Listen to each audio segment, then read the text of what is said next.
You hate to see things like this, especially with a player like Fred VanVleet, who we know is a very pivotal part of what the Houston Rockets want to do going forward after the acquisition of Kevin Durant. We know he plays a huge role, not only offensively, but also defensively. You look at his pick and roll, also his outside shooting. Fred VanVleet role with the Rockets this season, I feel like, was going to take another step, but unfortunately now with this injury is going to, put a stain on his year. We know what Fred VanVleet could have been, especially with a player like Durant, but now, that's not to be, this at least this season.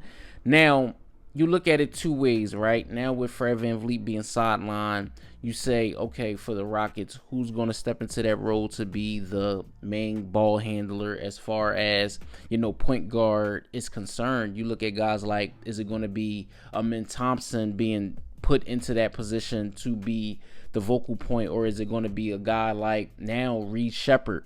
We know what talent this Rockets team has, even if when you look at Jabari, and you look at, again, like I said, Amin Thompson, now Kevin Durant, still having Alperen Sengun. So I don't think it's going to be far removed of who runs the offense, but it's going to be who's going to be bringing the ball up before they run the offense and who they choose to run the offense through. We know Durant is going to be the main focus of the offense. Now, you look at what Sengun will be capable of now. Will his assists take an uptick now without Fred VanVleet? And as far as defensively goes on the perimeter, so this Rockets team has a lot of question marks going forward now that they didn't have.